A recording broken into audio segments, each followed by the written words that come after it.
लोकसभा चुनाव के मद्देनजर हरियाणा में बीजेपी, कांग्रेस सहित अन्य विपक्षी दल अपने अपने उम्मीदवारों के नामों का ऐलान नहीं कर पा रहे हैं। दरअसल इसके पीछे एक दो नहीं बल्कि कई बड़े कारण हैं।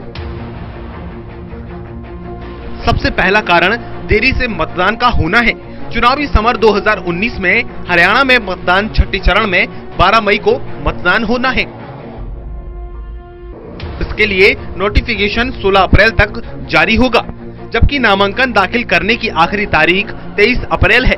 लिहाजा अभी सभी दलों के पास पूरा समय है, जिसमें वो सभी 10 सीटों के लिए सबसे बेहतर उम्मीदवारों का चयन कर टिकट दे सकती है और बड़ी जीत का दावा कर सकते हैं।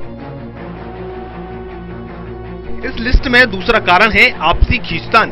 पार्टी के नेताओं का मानना है कि राज्य में छठे चरण में मतदान होना है और अगर ऐसे में अभी से ही उम्मीदवारों के नामों का ऐलान कर दिया जाएगा तो चुनाव में असंतुष्ट नेता पार्टी को नुकसान पहुंचा सकते हैं। हरियाणा में मुख्य राजनीतिक दलों में कांग्रेस, बीजेपी, इनेलो और जननायक जनता पार्टी शामिल है।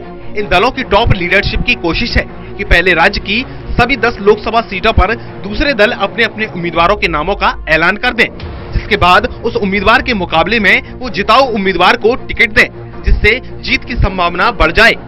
फरवरी 2016 में हरियाणा में हुई हिंसा के बाद पूरे राज्य की राजनीति बदल चुकी है। हरियाणा में पुराने चुनावी समीकरण धाराशायी हो चुके हैं और अब पूरी राजनीति इसी के इर्द गिर्द घूम रही है। हिंसा के बाद हरियाणा की राजनीति जाट वर्सेस नॉन जाट की हो चुकी है और इसी को देखते हुए पार्टियां ये कोशिश कर रही हैं कि अगर दूसरे दल के उम्मीदवार किसी सीट पर जाट समुदाय के उम्मीदवार को उतारता है तो हम उसकी काट के लिए नॉन जाट उम्मीदवार को टिकट दें। अगर एक दल रोहतक सीट पर किसी जाट उम्मीदवार को टिकट देती है तो संभावना है कि दूसरा दल उस सीट पर नॉन जाट उम्मीदवार को टिकट दे। ऐसा ही अगर सोनीपत में एक दल नॉन जाट को अपना उम्मीदवार बनाती है तो अन्य राजनीतिक दल इस सीट पर जाट चेहरे को चुनावी मैदान में उतार सकते हैं। आमतौर पर हरियाणा में लोकसभा की करनाल सीट पर ब्राह्मण और पंजाबी समुदाय का वर्चस्व है, तो भिवानी, रोहतक, सोनीपत और हिसार लोकसभा सीटों पर जाट वर्सेस नॉन जाट का फैक्टर चलेगा।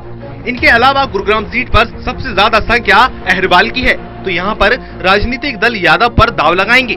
फरीदाबाद सीट की बात करें तो ये सीट लंबे समय से गुर्जर प्रभाव वाली सीट मानी जाती है, तो यहाँ पर राजनीतिक दल गुर्जर जाति के उम्मीदवार पर ही अपना दाव लगाते हैं। सिरसा और अंबाला सीट सुरक्षित है, तो यहाँ पर अनुसूचित जाति के मजबूत उम्मीदवारों की पार्टियों को तलाश है। Bureau report, total news.